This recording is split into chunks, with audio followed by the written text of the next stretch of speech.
Verbal or life. All right. Welcome to Rebel on Life. My name is Noel. And my number one question is, who is Kamala Harris? A lot of people have a bunch of questions because she came out of nowhere and now she got 86 days to convince you to vote for the Democratic ticket. Check out this video I found because this should help clear things up. All right. Oh, remember to hit that like button before you go anywhere. Here we go. Just checking this out because what the hell?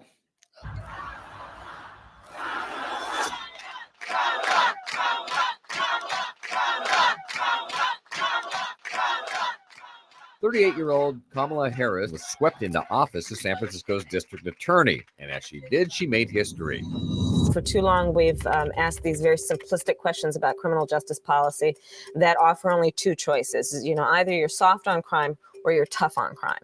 And instead, I suggest we should be smart on crime. What was smart about the Smart on Crime campaign? You're telling the progressives, I'm not just going to throw everybody in jail. You're telling people who want, more of a tough on crime approach that I still believe in this. She was prosecutor coming out of the tough on crime 90s. At a time when American drug policy was incredibly punitive. The idea was that tough on crime isn't working. What we need is the numbers rather than the emotions that are driving a lot of our policing. Let's build metrics into our measure of how effective we have been with our criminal justice system. The metrics by which she judges her success. As prosecutor, it's the numbers, the cases that you won. I did an analysis of who our homicide victims were who were under the age of 25 when they were killed.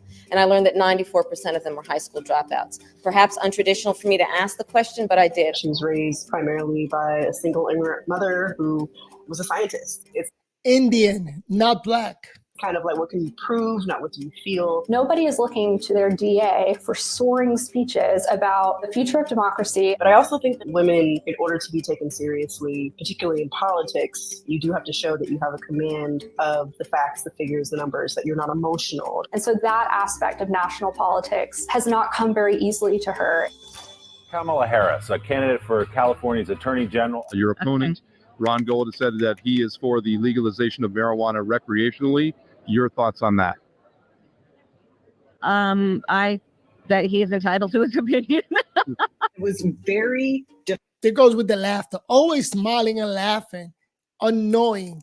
And also, why would you go and seek a public office when you're in the private sector, there's way more money?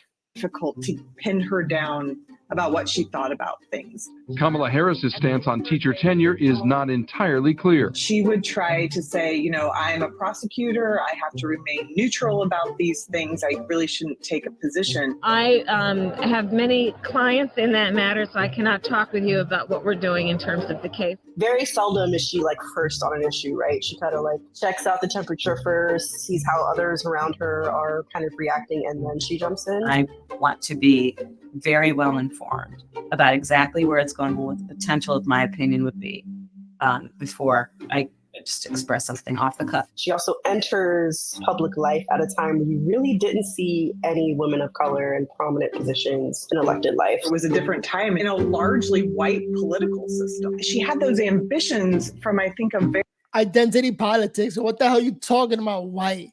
What does color got anything to do? And what's up with that haircut looking like a boy?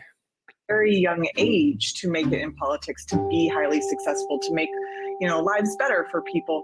But I think she also knew that as a woman of color in positions that had always been held by white people, she wasn't always going to be the one who was out on the front edge. She's not a trailblazer in a policy sense.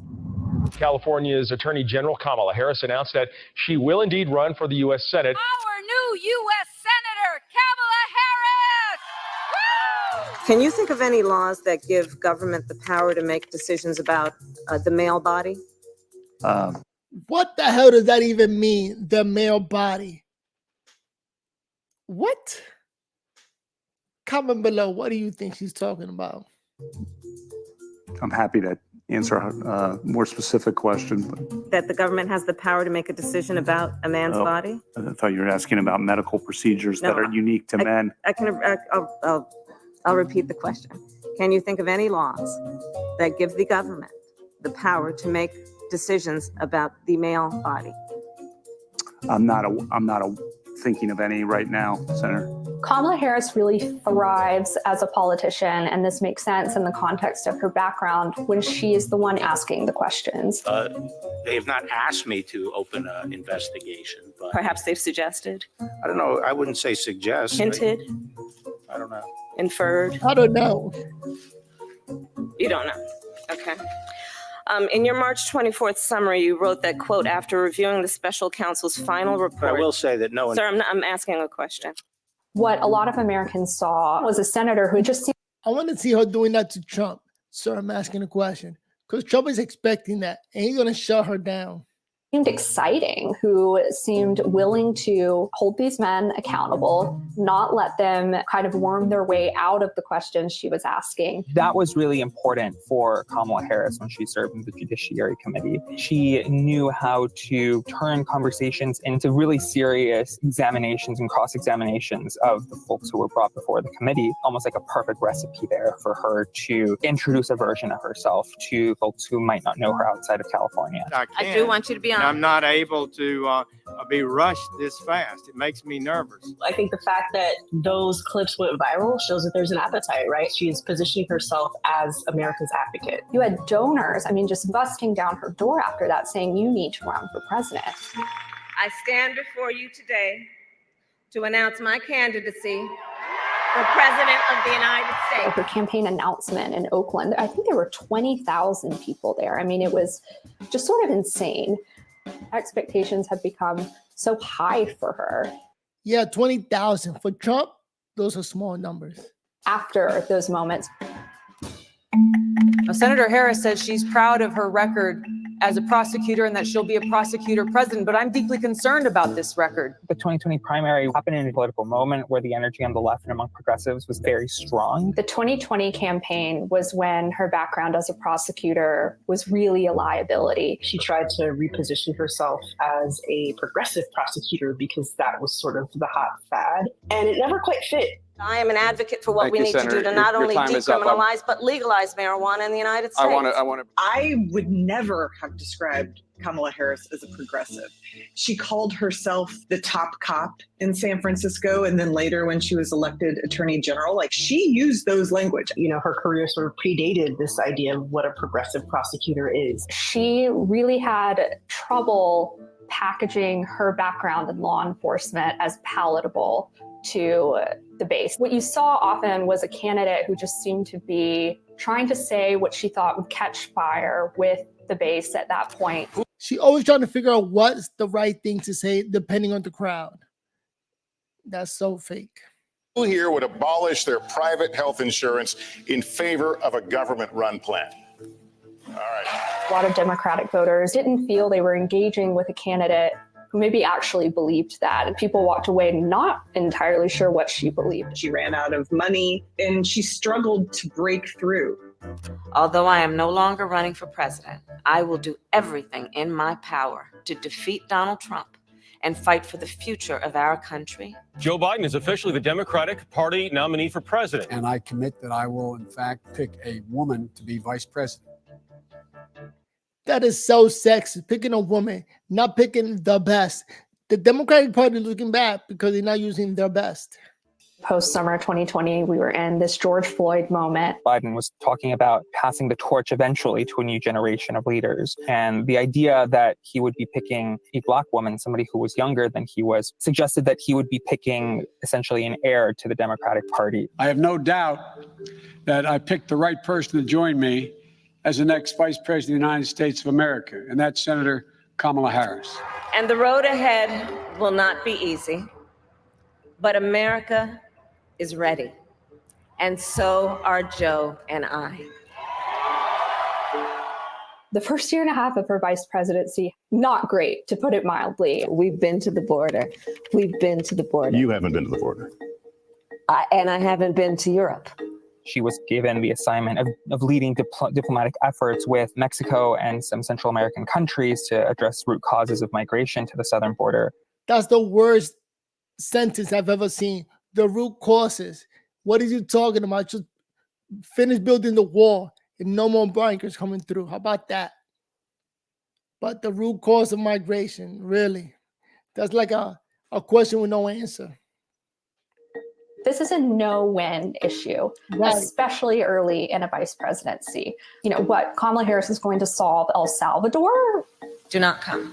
To the extent that there are even metrics to determine one's success in this role, they're probably not going to become clear for another decade at best. She was definitely becoming a team player for the Biden administration, but she was also kind of turning her back on a lot of her previous platform as a child of immigrants, but also as someone who's been a huge champion of immigration policy and immigration reform. And she is interviewed by Lester Holt. One of the first major media interviews that she gave, really introducing herself to a lot of Americans for the first time. Very basic and anticipated questions, such as, have you yourself been to the border yet? She could not seem to give a straight answer. I'm here in Guatemala today. At some point, in the aftermath of that, there were not a lot of major media appearances for her. That one interview became sort of the anchor that a lot of Americans had when it came to, you know, what do you know about this person?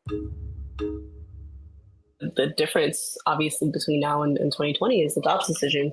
The moment where the Kamala Harris that voters are seeing right now really started to come into being was in 2022 when the Dobbs decision leaked. The woman's right to abortion has been overturned and will lead to nearly total bans on the procedure in about half the states. The significance of that is profound in terms of what it means for the rights of individuals, and in particular for the right of an individual to make decisions about their own body and not have their government tell them what to do. Through my reporting, what I found was that she was virtually the only major official in Washington who understood the salience of that issue. Suddenly, she sees for herself a role in this administration, being the spokesperson for the Biden White House on the issue of abortion. It's something that is very sincere to her beliefs. This is about people having the freedom to make the decision that is in their own best interest. I think that was hugely essential for her growth as a politician and just trusting her own instincts. In America, freedom is not to be given. It is ours by right. Now we're seeing her in more comfortable settings, especially in the last year, college tours, small businesses, talking about economic opportunity and loan cancellation, climate, and it's those kinds of forums where she really does shine. Well, there you have it. Kamala Harris. Comment down below. Make sure you hit that like button before you go anywhere. Peace. Verbal or life.